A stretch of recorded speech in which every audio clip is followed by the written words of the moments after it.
Last video में आपके साथ IELTSIDPindia.com इनका एक ब्लॉग डिस्कस किया था।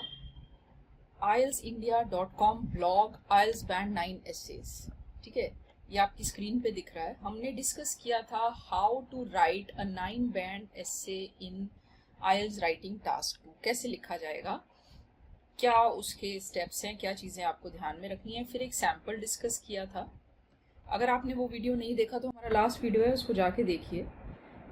एक एस्से हमने डिस्कस किया था, एक रह गया था, वीडियो बहुत लंबा हो गया था तो मुझे लगा मैं एक और वीडियो बनाती हूँ और for the sake of completion इसको हम एक और वीडियो से कंप्लीट करते हैं। तो हमारा नेक्स्ट एस्से है IELTS एस्से राइटिंग सैम्पल। आपको स्क्रीन पे दिख रहा होगा, the impact of global warming on the environment. Global warming का इम्पैक्ट क्या है एनवायरनमेंट पे। एक सैम्पल एस्से है, देखिए ऐसे को किस तरह लिखना है। सैम्पल्स को पढ़ना आपके लिए बहुत ज़रूरी है। अगर आप अच्छा स्कोर करना चाहते हैं तो सैम्पल्स को पढ़ना आपके लिए मस्ट। ओके, लेट अस सी। तो हम इस क्लास में बहुत जल्दी से इस सैम्पल को पढ़ते हैं, आपको समझ आएगा। देखिए, हमेशा मैं कहती हूँ कि एक इंट्रोडक्शन होगी, 2 या 3 बॉडी पैराग्राफ्स होंगे। इस एस्से में भी 3 बॉडी पैराग्राफ्स हैं, आप देख सकते हैं, और एक कंक्लूजन है। तो इंट्रोडक्शन से हम स्टार्ट करते हैं। ग्लोबल वार्मिंग क्या है आपको पता होगा। ग्लोबल वार्मिंग क्या है कि जैसे दुनिया का टेम्परेचर बढ़ रहा है, एवरेज टेम्परेचर बढ़ रहा है, सर्दियाँ अब उतनी ठंडी नहीं होती और गर्मियाँ अब पहले से बहुत ज़्यादा गर्म होती हैं, काफ़ी डिफरेंस आ गया है। उसी को ग्लोबल वार्मिंग कहा जाता है कि ऑल ओवर द वर्ल्ड, पूरे ग्लोब पर ये चीज़ हो रही है। ऐसा नहीं है कि ये किसी एक क्षेत्र तक लिमिटेड है। सो उस पर ये ऐसे है कि उसके इम्पैक्ट क्या है। इंट्रोडक्शन से शुरुआत हुई है। पहला पैराग्राफ में बात की गई है टेम्परेचर इंक्रीज की, दूसरे पैराग्राफ में बायोडाइवर्सिटी लॉस, थोड़ा सा टेक्निकल है ये। तीसरे में एनवायरमेंटल डिग्रेडेशन की बात हुई है कि एनवायरनमेंट कैसे डिग्रेड होता है, मतलब एनवायरनमेंट की क्वालिटी का स्तर कैसे नीचे आ रहा है, उसकी बात होती है। और फिर एक कंक्लूजन है लास्ट के पैराग्राफ में, ठीक है। तो इंट्रोडक्शन की बात करते हैं। सबसे पहले देखिए, इंट्रोडक्शन में जैसे मैंने आपसे पहले भी कहा कि एक जनरल सा स्टेटमेंट लिख से हम जनरली शुरुआत करते हैं। Global warming, primarily driven by human activities is a major issue with extensive environmental consequences. देखिए, primarily driven by human activities, ये पोर्शन कॉमा के बीच में रखा गया है, 2 कॉमास हैं। आपको ग्रामर पढ़नी है, ग्रामर में पंक्चुएशन का टॉपिक भी नहीं छोड़ना, ठीक है। अगर कुछ ऐसा कुछ रिडंडेंट सा होता है तो उसको हम कॉमा में डालते हैं, मतलब it is surrounded by 2 commas, जैसे यहाँ पे किया है। ग्लोबल वार्मिंग जो primarily driven by human activities, शब्दों को देखिए, मेनली ड्रिवन भी लिखा जा सकता था, but primarily driven by human activities, human activities से मेनली ड्रिवन है, is a major issue with extensive environmental consequences. Extensive माने इसका एक वाइड कॉन्सिक्वेंस, मतलब रिजल्ट, उसके कुछ ऐसे गलत रिजल्ट्स हैं या इम्पैक्ट्स हैं। तो इम्पैक्ट के लिए इन्होंने वर्ड यूज़ किया कॉन्सिक्वेंस। किस तरह से शब्दों को चेंज किया गया है। फिर एक और सेंटेंस लिखा है, this essay will show its effects on the environment and argue that immediate action is necessary to address its harmful impacts. ये ऐसे शो करेगा इसके इफेक्ट्स क्या होंगे और आर्ग्यू करेगा कि immediate action is necessary to address its harmful impacts. तो अब इसका ओरिजिनल एस्से का क्वेश्चन क्या था वो मुझे नहीं पता, लेकिन यहाँ मेरा मकसद ये है कि आप समझ लें कि एस्से लिखा कैसे जाता है। इस सेंटेंस से पता लग रहा है कि ये एस्से बस आपको ये बता रहा है कि क्या इफ़ेक्ट्स होंगे ग्लोबल वार्मिंग के, क्या हैं, क्या इफ़ेक्ट्स होंगे, और फिर आर्ग्यू करेगा, ये ऐसे आर्ग्यू करेगा कि इमीडिएट एक्शन नेसेसरी है, ठीक है। बॉडी पैराग्राफ 1 में है temperature increase. Obviously global warming का तो मतलब ही है कि टेम्परेचर का राइज हो रहा है। One major effect of global warming is the global rise in temperatures. अलग अलग जगहों पे, प्लूरल होता है टेम्परेचर शब्द का, उसको आप किस तरह यूज़ करते हैं उस पर डिपेंड करता है। अलग अलग जगहों पे अलग अलग वेराइटी ऑफ टेम्परेचर होंगे, तो ये टेम्परेचर्स वर्ड हो गया, ठीक है। This increase contributes to the melting of polar ice caps. Polar ice caps पता है ना, पृथ्वी के 2 पोल्स हैं, उन पे बर्फ़ रहती है, वो बहुत ठंडे होते हैं। उन्हें आइस कैप्स कहा जाता है, और ग्लेशियर्स होते हैं, वहाँ पे ग्लेशियर होती है, बर्फ़ की नदी। तो क्या हो रहा है कि टेम्परेचर बढ़ने से इनकी मेल्टिंग हो रही है या आइस मेल्ट हो रही है, which leads to rising sea levels. Temperature बढ़ रहा है, ये मेल्ट हो रहे हैं, तो राइजिंग सी लेवल हो रहा है, सी लेवल राइज हो रहा है, and more frequent extreme weather events such as hurricanes and heat waves. देखिए, कुछ यहाँ पर काफ़ी टेक्निकल शब्दों का प्रयोग है, बट कोई ऐसा नहीं है कि बहुत ही ज़्यादा टेक्निकल है। मैं हमेशा कहती हूँ कि आइल्स को क्लियर करने के लिए आपको कोई बहुत इन डेप्थ जनरल नॉलेज आपकी बहुत बढ़िया हो, ऐसा कोई ज़रूरी नहीं है। आपको एक जनरल अवेयरनेस होनी चाहिए। अगर आप थोड़ा बहुत न्यूज़पेपर पढ़ते हैं, दुनिया के बारे में जानते हैं, तो इस तरह के एसेज को आप लिख सकते हैं। फिर भी अल्टीमेटली आपकी इंग्लिश ही टेस्ट की जाती है। फिर उन्होंने बताया है कि एक्सट्रीम वेदर इवेंट्स हो रही हैं, जिसमें हरिकेन्स हैं, हीट वेव्स हैं। हीट वेव्स माने लू होती है, हरिकेन माने बहुत तेज़ आंधी तूफान जब चलता है तो ये बहुत ही तेज़, और इससे बहुत नुकसान भी होता है। Additionally higher temperatures disrupt ecosystems threatening various plant and animal species. तो देखो, यहाँ उन्होंने टेम्परेचर इंक्रीज की वजह से क्या क्या प्रॉब्लम्स हो रही हैं वो लिखी। ठीक है, पोलर आइस मेल्ट हो रही है, फिर कुछ एक्सट्रीम वेदर इवेंट्स इस वजह से हम देख रहे हैं। एडिशनली, ठीक है, यहाँ लिंकिंग हो रही है, देखो, additionally higher temperatures disrupt ecosystems जो हैं उनका डिसरप्शन होता है, माने उसमें उनको वो डिस्टर्बेंस फील करते हैं। थ्रेटनिंग माने एक थ्रेट किसको कहते हैं? थ्रेटनिंग माने एक उसको डेंजर है। थ्रेटनिंग माने एक डेंजरस सिचुएशन है इकोसिस्टम्स के लिए, जिससे प्लांट और एनिमल स्पीशीज़ को, बहुत से प्लांट्स और एनिमल्स स्पीशीज़ हैं जो गर्मी में सर्वाइव नहीं करते या गर्मी में उनके लिए बहुत दिक्कत हो जाती है, तो उनके लिए भी बहुत रिस्क रह रहा है। थ्रेट का मतलब होता है धमकी, कि उनको धमकी है, माने उनकी लाइफ को एक रिस्क हो रहा है। सेकेंड बॉडी पैराग्राफ है बायोडाइवर्सिटी लॉस। बायोडाइवर्सिटी लॉस का क्या मतलब है? Global warming also poses a serious threat to biodiversity. As temperatures rise, many species face difficulties adapting or migrating to suitable habitats, leading to their decline or extinction. Decline होता है कि उनके numbers कम हो रहे हैं, extinction होता है कि वह पूरी तरह पृथ्वी से ख़त्म हो रहे हैं। क्या होता है? बायोडाइवर्सिटी का मतलब है कि दुनिया में बहुत से प्रकार के जानवर और पेड़ पौधे हैं, और उनमें फर्दर सब स्पीशीज़ हैं। तो अगर ग्लोबल वार्मिंग होती है तो ये जो एक डाइवर्सिटी है, ये जो एक वैरायटी है, अलग अलग जगहों पे अलग अलग किस्म के जानवर और जीव जंतु और पौधे हैं, इनका लॉस हो रहा है। तो यही उन्होंने लिखा है कि इनको डिफ़िकल्टी हो रही है अडेप्ट करने में। अडेप्ट करना माने क्योंकि ग्लोबल वार्मिंग हो रही है, सिचुएशन वेदर की, क्लाइमेट सिचुएशंस चेंज होती हैं, तो उनको उसके हिसाब से अपने आप को ढालना, अडेप्ट कर लेना माने वो ढालने में उनको दिक्कत हो रही है, और अपने लिए जो बेहतर हैबिटेट है, मतलब हैबिटेट माने उनके रहने की जो जगह है, वहाँ तक माइग्रेट करना माने मूव कर जाना, मूव करने में भी उनको डिफ़िकल्टी हो रही है, लीडिंग टू देयर डिक्लाइन और एक्सटिंक्शन। लीडिंग माने किस तरफ वो चीज़ जा रही है, जो जा रही है उनके डिक्लाइन की तरफ और एक्सटिंक्शन की तरफ। देखिए, मैं बस यहाँ ये चाहती हूँ कि आप देखें कि सेंटेंसेस कैसे बने हुए हैं, कैसे सिंपल सेंटेंसेस भी हैं, कैसे, अगर आप पहला सेंटेंस देखें तो वो एक सिंपल सेंटेंस है, एक क्लॉज है इसमें। दूसरे में देखें तो एक कॉम्प्लेक्स सेंटेंस है। इसी तरह से लिंकिंग भी मैंने आपको बताया कि पिछले पैराग्राफ में है। तो इसी तरह से आपको अपना एस्से लिखना है जहाँ आपकी राइटिंग में वैरायटी हो, सूटेबल शब्दों का आप प्रयोग कीजिए, ओके।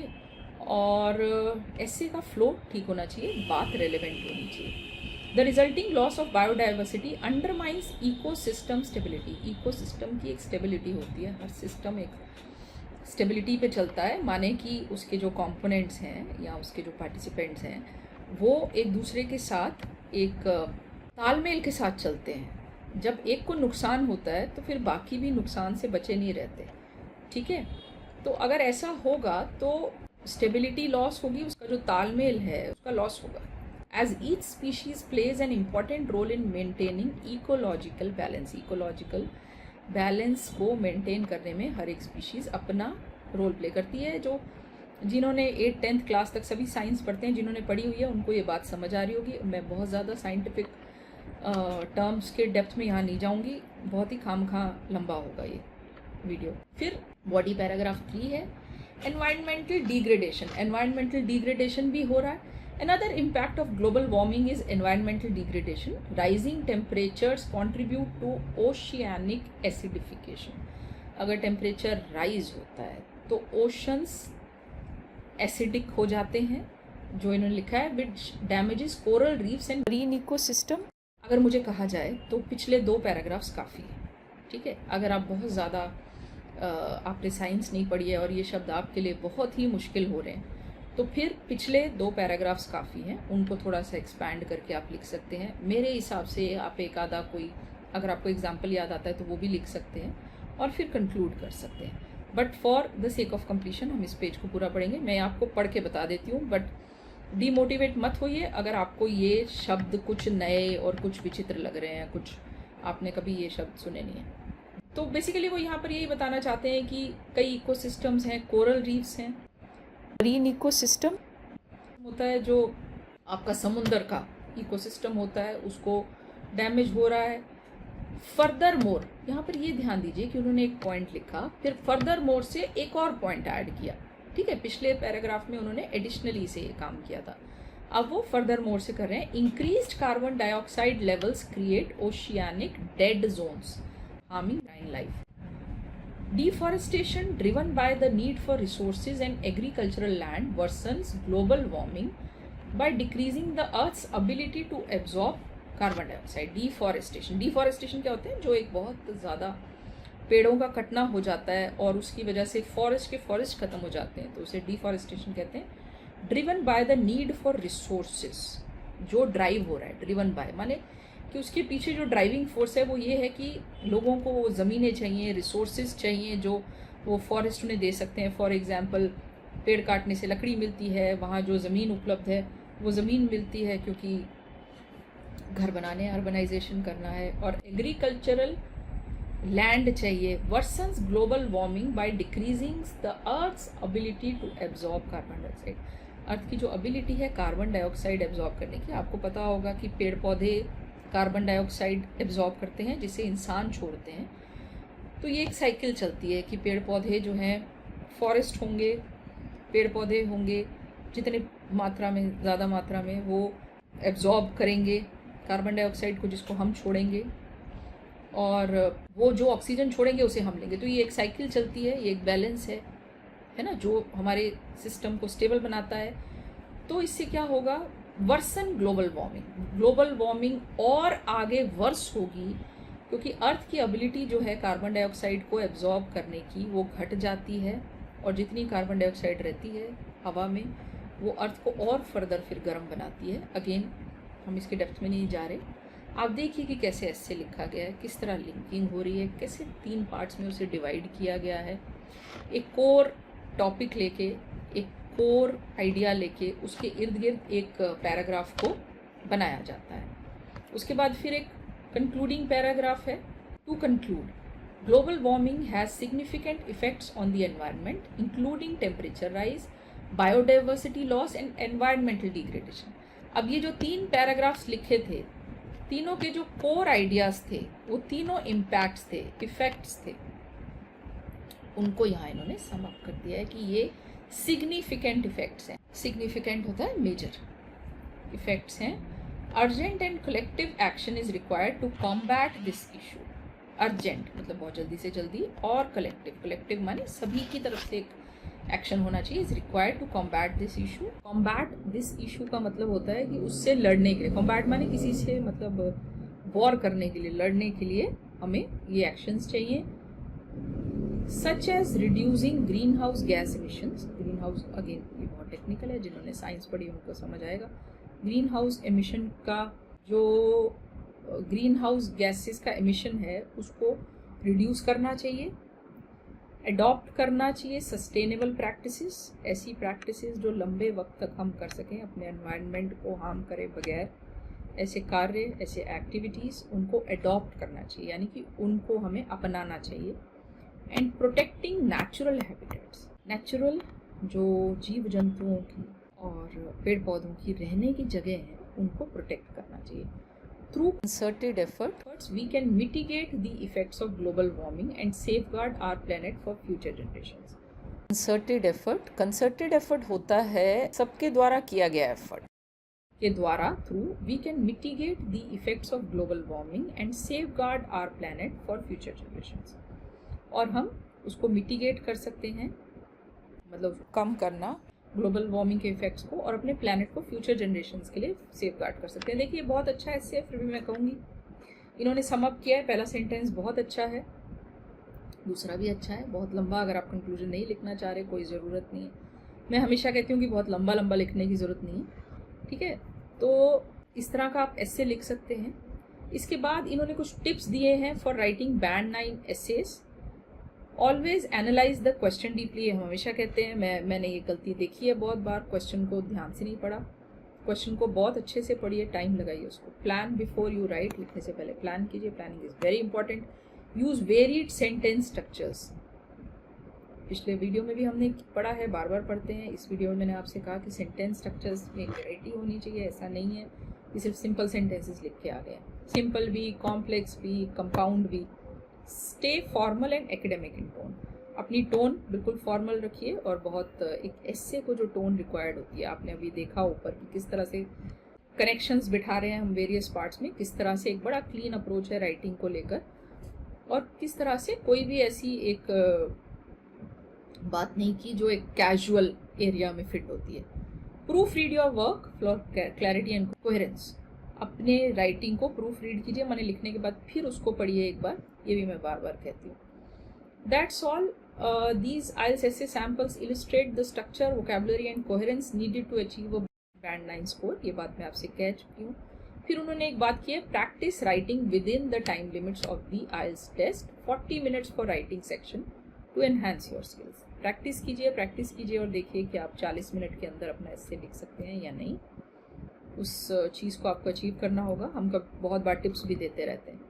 बुक माई टेस्ट अभी हमें नहीं करना। उसके बाद there are more good articles, मैं देखूंगी, इस पे भी हम वीडियो बना सकते हैं फ्यूचर में, इनको आप पढ़िए। उसके बाद कुछ फैक्ट्स हैं, माने फ्रिक्वेंटली आस्क्ड क्वेश्चंस हैं, बहुत सीधे से क्वेश्चंस हैं, इनको हम कई बार डिस्कस कर चुके हैं, आप इन्हें पढ़ सकते हैं, आपको और क्लैरिटी मिलेगी। IELTS एग्ज़ाम में बैठने से पहले आपको पता होना चाहिए कि आपसे क्या रिक्वायर्ड है ना। तो ठीक है, यहाँ पर हमारा ये वीडियो ख़त्म होता है। आई एम श्योर ये वीडियो आपकी हेल्प करेगा। आपको कुछ इश्यूज होते हैं, क्वेश्चंस होते हैं, तो आप हमें मैसेज कर सकते हैं या कमेंट में लिख सकते हैं। यहाँ मैं आपको याद दिला दूँ कि हमारे चैनल पे इसके अलावा भी बहुत सा कंटेंट है, बहुत सा यूज़फुल कंटेंट है, मुझे कहना चाहिए।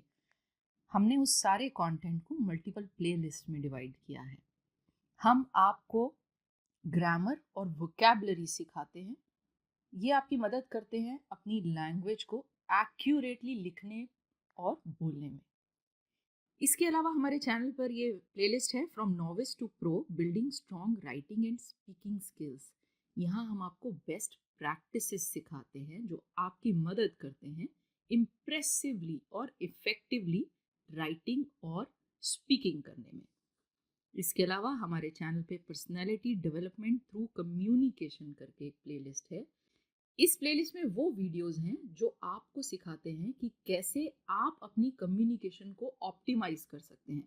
देखिए, पहला स्टेप है कि आप लैंग्वेज सीखते हैं, आप ग्रामर और वोकैबुलरी ठीक से सीखते हैं, लैंग्वेज को एक्यूरेटली लिखते हैं।